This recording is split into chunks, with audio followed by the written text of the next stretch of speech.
Hello, the story I'm about to tell you is one of the most shocking events that ever happened to me.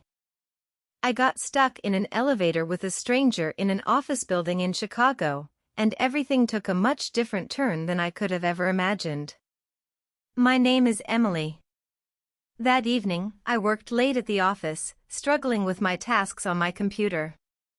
I wanted to tell my ex-boyfriend, Mike, that I was planning to surprise him by visiting New York the next day, but I just couldn't find the courage. Eventually, being the last person left in the office, I shut down my computer and walked toward the exit without sending him a message. I took the small gift I bought for Mike and my phone and headed for the elevators. Jake was also in a hurry to leave the building. Before getting on the elevator, he went to the restroom. He worked on the 10th floor, while I worked on the 15th floor. We pressed the elevator button almost simultaneously, and Jake got in first. The elevator then stopped at my floor, and I got in too. While we were descending, we started a short conversation. Jake pointed at a drawing on the wall of the elevator depicting a man trapped in a box, and he remarked on how funny and tragic it looked. The elevator descended to the basement and then suddenly stopped. We were both confused. We tried to call for help, but no one answered, and our phones had no signal in the basement. It was the beginning of the weekend, and Valentine's Day was approaching. If we couldn't get out that day, we would be stuck there for several days. I was anxious since I had a flight to catch. After discussing the situation, we realized no one was coming to rescue us, and we needed to figure out a solution ourselves. Jake tried to force the elevator doors open, but they didn't budge. Then we attempted to lift the ceiling panels, but we couldn't succeed. Finally, we decided to wait. I was thirsty, and Jake offered me some water from his bottle. After a little debate, I accepted the water. After a while, I realized I needed to use the restroom. We had been stuck for 4 hours, and I was holding it in, not wanting to relieve myself in front of a stranger. Jake suggested I use the thermos in my bag. At first, I refused, but when he promised to cover his ears and not look, I eventually agreed. To pass the time, we talked about various topics and ate some candies I had taken from the office. As we talked, we realized that our lives weren't going as well as we thought. Jake talked to me about his struggles, the dead ends in his career, how lonely he felt, and the voids in his life. I also told him about my complicated relationship with Mike and the uncertainty I felt inside. We realized how tough our lives were and that sometimes even those closest to us didn't really understand us. Our intense conversation was interrupted by a noise outside. It was probably the night shift guard, but, as usual, our calls went unanswered. Jake cracked a joke to lighten the mood, and we both started laughing.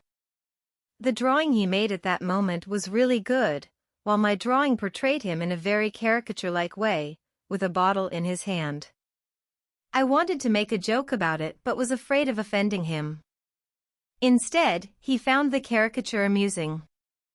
I took out my phone and took a picture of his drawing, promising that if we got out of here safely, I would make it my profile picture on social media. We talked about what we would like to eat to ease our hunger, and then we took a selfie together. Jake suggested we talk about more interesting topics, and one of them was personal boundaries and the most exciting moments of our lives. I agreed, but I wanted to make the conversation more intimate and deep. I still had my phone in my hand, and an idea came to me. I turned on the camera and asked him about the most unforgettable memory of his life. Jake was a bit shy, so I took the lead and told him about an adventure I had in a library. Then I turned the camera towards him, and he told me about an adventure he had one night in high school with his friends. When our eyes met, the attraction between us became noticeable. Jake sincerely told me that he had feelings for me and that he had noticed me for a long time. There was honesty in his eyes, as if he was expecting something from me. In the intensity of those emotions, When he reached out to touch me and pulled me towards him, I got caught up in the moment. We just hugged, long and deeply. At that moment, all the chaos, fears, and uncertainties we were experiencing seemed to fade away, even if just for a moment. In Jake's warm embrace, I felt safe. We stayed like that for a while, without talking, just taking comfort in each other. After that embrace, Jake told me he could really fall in love with me.